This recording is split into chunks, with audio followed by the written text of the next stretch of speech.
আমাদের এই এলাকার যারা বড় রাজনৈতিক নেতা ছিলেন, মাওলানা আব্দুল হামিদ খান ভাসানী, শেখ মুজিবুর রহমান, ওনারা কিন্তু আপনার পাকিস্তান আন্দোলনে খুব বড় ক্রিটিক্যাল রোল প্লে করেছেন। কলকাতায় সোহরাওয়ার্দী সাহেব ছিলেন। তো যারা লম্বা সময় পাকিস্তান আন্দোলন করলেন, লাহোর রেজলিউশনের উপরে ভিত্তি করে 47-এ পাকিস্তান রাষ্ট্র হয়েছে, হবার পরে 2 বছরের মাথায় এমন কি ঘটলো যে ওই মানুষগুলো ওই দল থেকে বের হয়ে এসে নতুন দল করলেন, আওয়ামী মুসলিম লীগ করলেন 49-এর 23শে জুনে? এটা একটা প্রশ্ন। দ্বিতীয়ত হচ্ছে, দেখেন যে বেঙ্গল নিউক্লিয়াস হয়েছে সিরাজুল আলম খানের নেতৃত্বে 62-তে ঢাকা বিশ্ববিদ্যালয়ে, যারা তরুণদেরকে নতুন রাষ্ট্র তৈরি করা, বাংলাদেশকে নিয়ে নতুন যে ভাবনা সেটা তারা তৈরি করেছিলেন। 71-এ মুক্তির লড়াই হয়ে গেল এবং যারা এই তরুণ মুক্তিযোদ্ধারা ছিলেন, 72-এ এসেই সেই ছাত্রলীগ ভেঙে জাসদের জন্ম হয়ে গেল। ওয়াই? কেন? যারা একসাথে বসে লড়াই করেছেন তারা সাডেনলি আলাদা হয়ে গেলেন কেন? এবং শুধু আলাদা হয়ে যান নাই, শেখ মুজিবের সরকারকে আপনার প্রচন্ড রকম করে সশস্ত্রভাবে এই রাষ্ট্রকে, সরকারকে তারা চ্যালেঞ্জ করেছেন এবং সকল ধরনের আপনার আর্মড স্ট্রাগল বলতে যা বোঝায় সিভিল ওয়ার টাইপ তারা করেছেন। কেন করলেন? থার্ড হচ্ছে 90 বড় ঘটনা ঘটেছে, স্বৈরাচার বিরোধী আন্দোলন হয়েছে এখানে। আন্দোলনের সময় 3 জোটের যে রূপরেখা ছিল, সেই রূপরেখার ভিত্তিতে বাংলাদেশ পরিচালিত হবার যে লড়াই ছিল, সবাই মিলে যারা স্বৈরাচার বিরোধী আন্দোলন করলেন, তারাই কেন আবার 91-র পরে 2-3 বছরের মাথায় নিজেরা আন্দোলনে সংঘাতে জড়িয়ে গেলেন? এই প্রশ্নগুলো যদি আমাদের কাছে পরিষ্কার না থাকে, তাহলে 24কে ঘিরে দায় ও দরদের যে রাজনীতির প্রশ্ন আলোচিত হচ্ছে তরুণদের মাঝে, এখানে নর্থ সাউথের ছেলেমেয়েরা আছে, ফ্যাকাল্টি আছে, যারা হিস্টোরিক রোল প্লে করেছে এই মনসুন আপরাইজিংয়ে, তাদের এই বাংলাদেশ 2 গড়বার স্বপ্নটাও আবার ভ্যানিশ না হয়ে যায়। এটার জন্য তরুণদের জন্য এটা খুব বোঝা জরুরি। এই যে হিস্ট্রি কেন ইম্পর্টেন্ট, হিস্ট্রি কেন আমাদের, হিস্ট্রি হচ্ছে আমাদের মিরর, আমাদের আগের জেনারেশনের আয়নাটা হচ্ছে ইতিহাস। এবং ওই ইতিহাস দিয়ে আমাকে বারবার বোঝার চেষ্টা করতে হচ্ছে যে আমাদের পূর্বপুরুষরা বারবার কোন জায়গাতে হোঁচট খেয়েছেন, বারবার কোথায় ফেল করেছেন, বারবার এমন কি করেছেন যেটা না করলে পারতেন, এবং বারবার সেই জায়গাগুলো আমরা কেন মানছি না। এই জায়গাটাতেই হচ্ছে গণ অভ্যুত্থান যেটা হয়ে গেছে বাংলাদেশের ইতিহাস। শুধু না, বদরুদ্দিন ওমরকে কোট করলে বলতে হচ্ছে যে গত 100 বছরে 19বিংশ শতাব্দীর সেই বঙ্গভঙ্গ থেকে যদি আপনি ধরেন, এই বাংলার মানুষের প্রথম যে রেনেসার জাগরণ, তারা রেনেসার কথা বলেছেন বাঙালির, সেই জায়গা থেকে শুরু করে এটা বারবার হয়েছে। এবং এই সকলগুলোর মধ্যে উনি যেহেতু অনেক প্রাজ্ঞ মানুষ, ওনার জীবদ্দশার কথা বলেছে যে সেই পাকিস্তান আমল থেকে শুরু করে অথবা ব্রিটিশ লেট 40s থেকে শুরু করে এত বড় জন অংশগ্রহণ নিয়ে কোনো গণ অভ্যুত্থান হয়নি, যেটা 2024-এ হয়ে গেছে। তাহলে 8 মাস পরে এসে আগেই তো ভালো ছিলাম, এই কেমন দেশ, এটা কি চেয়েছিলাম, কি হইল, তরুণরা কি করছে, নিজেরা বিভক্ত হয়ে গেছে, সরকারি বিশ্ববিদ্যালয়, বেসরকারি বিশ্ববিদ্যালয়, জাতীয় বিশ্ববিদ্যালয়, যার মতো করে লড়াই করছে, আন্দোলন করছে, দাবি দাওয়া নিয়ে আসছে, একজনের বিরুদ্ধে আরেকজন দাঁড়াচ্ছে। তাহলে এই যে দেখেন আমাদের বারবার প্রত্যেকটা জায়গাতে ভুল হচ্ছে কোথায়, সেই জায়গাতে হচ্ছে আমার অবজারভেশনের জায়গাটা হচ্ছে, আবার হিস্ট্রিতে নিয়ে যাই। উইনস্টন চার্চিল ছিল বিবিসির জরিপে যে the ever most and the most brilliant prime ministers of British history, all time বলা হচ্ছে, of all time।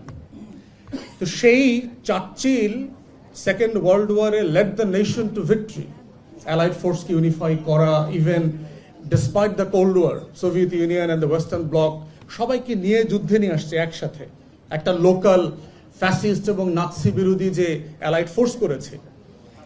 and he was so brilliant leading the nation to victory, the whole of the allied force to victory। কিন্তু সেই Winston Churchill দেখেন যুদ্ধের পরে 45-এ নির্বাচনে হেরে গেল, লেবার পার্টির ক্লেমেন্ট অ্যাটলি ক্ষমতায় চলে আসলেন। ওয়াই?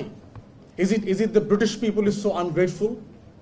তারা আসলে চার্চিলের কন্ট্রিবিউশনকে ডিনাই করছে, মানছে না, অথবা মনে করছে যে না, what's wrong with it? এবং এটার মধ্য দিয়েই হচ্ছে বুঝতে হবে যে আমার 47-এর আকাঙ্ক্ষা, আমার 71-এর আকাঙ্ক্ষা, আমার 90-এর আকাঙ্ক্ষা, আমার 24-এর আকাঙ্ক্ষাগুলো বারবার কোথায় হোঁচট খাচ্ছে।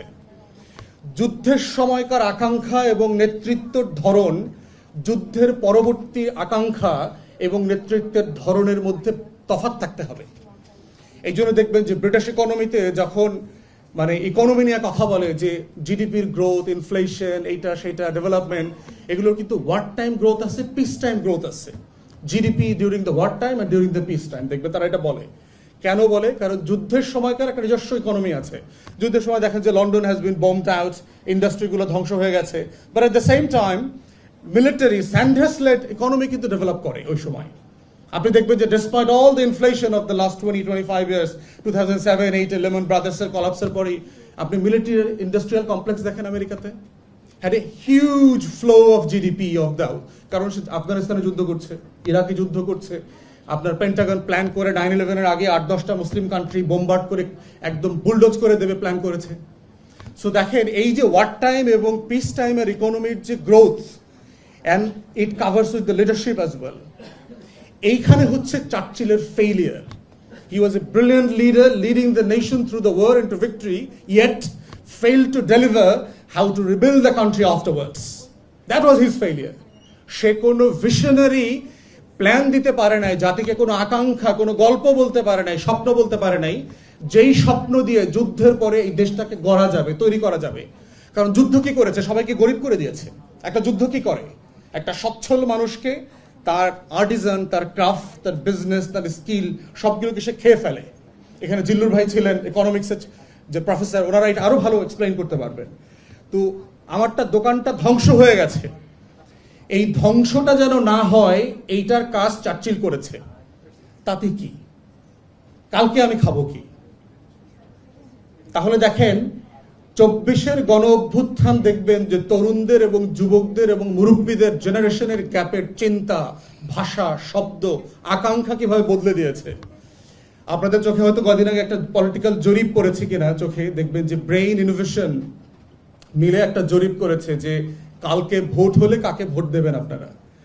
সেখানে বিভিন্ন দলের ব্যাপারে একটা ফ্র্যাকশন পার্সেন্টেজ বলেছে, 16, 11, এরকম 5, 7। 61% বলেছে yet to decide। পৃথিবীতে যেখানে ডেমোক্রেসির চর্চা হয় আপনি কোথাও দেখবেন না 10, 15, 20%-এর উপর সুইং থাকে। তাহলে চিন্তা করে দেখেন 24-এর গণ অভ্যুত্থান আমার আকাঙ্ক্ষাকে কিভাবে রিফ্লেক্ট করছে, যে এখানকার সার্টেনলি জরিপকে বলছি না দিস ইজ সলিড এক্সক্লুসিভ, তার কোনো ডেটা ম্যানিপুলেশন নাই, অথবা ভুল নাই, অথবা এরর পার্সেন্টেজ নাই, সব আছে। ডিসপাইট অল দিস বলছি যে 61% সুইং যারা এখনো yet to decide, এরা কারা? এরাই হচ্ছে আমার পপুলেশনের ওই 65% যার বয়স 35-40-এর নিচে and never voted, যারা কখনো ভোট দেয় নাই। তারা আই হেট পলিটিক্স জেনারেশনের ছিল, yet became political through the uprising। তার আকাঙ্ক্ষা এবং আমার 71-এর আকাঙ্ক্ষা, ব্যবসা, চেতনা, এটা একরকম না।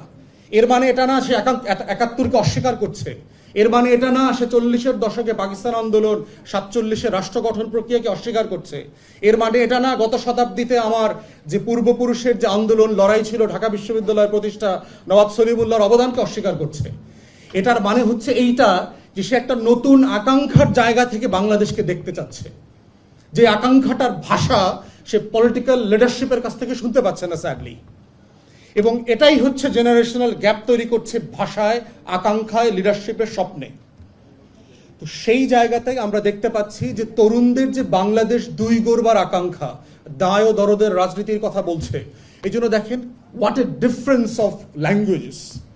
আপনি দেখেন আমাদের ছেলেমেয়েরা, এই তরুণের রেভলিউশনারিজরা দেয়ালে দেয়ালে লিখেছে। আমি যেহেতু পলিটিক্যাল কারণে সারা বাংলাদেশে যাই, সারা দেশ সফর করি, আমি I read the wall writings very closely. আমি কোথাও একটা ওয়াল রাইটিং দেখি নাই যে অবিলম্বে নির্বাচন দেন। আপনারা যদি দ্বিমত করে থাকেন দয়া করে একটা ছবি তুলে আমাকে পাঠাবেন, সাংবাদিক ভাইরা আছে। এর মানে কি তরুণরা নির্বাচন চায় না, তারা ভোট চায় না, তারা গণতন্ত্র চায় না? মানে তা না। তাহলে তরুণদেরকে বুঝতে হবে সে যে মুগ্ধের আর আবু সাইদের রক্ত দিয়ে যে কোটি কোটি দেয়াল লিখন লিখেছে, সেটা যদি আমরা পড়তে না পারি তাহলে ওই আকাঙ্ক্ষাগুলো আবার 71-এর মতো আমাকে ফেল করাবে, 90-এর মতো ফেল করাবে, 47-এর মতো ফেল করাবে।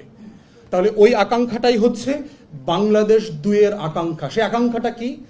বুকের ভেতর অনেক ঝড়, বুক পেতেছি গুলি কর। তুমি যতবার ফেরাউন হয়ে আসবা আমরা ততবার মুসা হয়ে জন্ম নেব। তুমি বাংলাদেশে ফ্যাসিবাদী শাসন ব্যবস্থার বিলোপ চাই, নতুন বাংলাদেশ চাই, বাংলাদেশ 2 চাই। আমি গারদের বাংলাদেশ চাই না। আমি আমার মস্তিষ্ক হেলমেট দিয়ে বন্ধ রাখতে চাই না। পুলিশকে বুঝাইছে, পুলিশ গুলি করছে না, হেলমেট পরে পরে আমাদের উপরে গুলি করছে না। হেলমেট বাহিনী একটা ছিল সরকারের, তো সে কি বলছে যে আমার মগজকে আমি হেলমেটে বন্দুক দেই নাই। এটা ছাত্রছাত্রীরা লিখেছে। ওয়াই? তাহলে আমাদের কথা হচ্ছে যে আমরা যারা রাজনীতি করছি, রাজনৈতিক দল, আমাদের আকাঙ্ক্ষার একটা জায়গা যেমন আছে, রাজনৈতিক কর্মী হিসাবে আমাদের সবচেয়ে বড় দায় হচ্ছে এই ফিউচার জেনারেশনের ভাষা বোঝা, তার ব্যাকরণ বোঝা, তার স্বপ্নটাকে বোঝা, তার আকাঙ্ক্ষাটাকে বোঝা। একটা গল্প বলে শেষ করে দেই, সে আকাঙ্ক্ষাটার জায়গা দেখেন। চায়নাতে একটা প্রবাদের মতো একটা গল্প আছে আর কি। একটা ভ্যালি ছিল, যে ভ্যালির চারপাশে হচ্ছে পাহাড়, এবং সেখানে সূর্যের আলো আসতো না। সূর্যের আলো না আসার কারণে যেটা হয়েছে, সেখানে কোনো ফসল জন্মাতো না, সেখানে পানি ছিল না, পানি হতো না, সেখানে সবুজ ছিল না। প্রতি জেনারেশনের সবচেয়ে ব্রাইটেস্ট যুবকরা সেই গ্রাম ছেড়ে মাইগ্রেট করে চলে যেত টাউনে। And the old man of the tribe came about a great idea যে how to keep them here in the village, in the valley, কিভাবে তাদেরকে রাখবো। তিনি সবাইকে ডাকলেন, তাকে বললেন যে আমরা সবাই মিলে পাহাড়টা ডিগ আউট করার চেষ্টা করি না কেন। And everybody had their eyebrows, ভ্রু কুঁচকায় ফেললেন যে একটা পাথরের পাহাড়, আমরা এটা মিলে বিশাল এই পাহাড় চারপাশে আমরা কিভাবে ডিগ আউট করবো। তিনি বললেন তুমি যদি না করো, তোমরা যদি এগ্রি না করো, আমি শুরু করবো। এবং উনি পাহাড়টা খনন করা শুরু করলেন এবং লিখে দিলেন the generation after me and the generation after that and the generation to follow, every one of you must continue digging the mountain of stones. এবং তারা খনন করেছেন।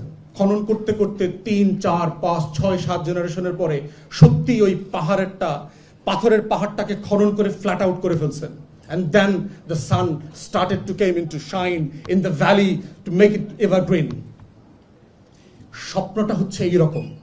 অতএব আমাদের আজকের বাংলাদেশ 2 এর আকাঙ্ক্ষার জায়গাটা হচ্ছে বাংলাদেশ নামক এই জমিনটাকে বারবার খনন করতে হবে। আজাদির লড়াইটাকে প্রত্যেক মুহূর্তে মুহূর্তে আমাদেরকে কাল্টিভেট করতে হবে, within ourselves, through the society and from every স্পেকট্রামস of the life. তাহলেই সেই বাংলাদেশ 2টা আসবে।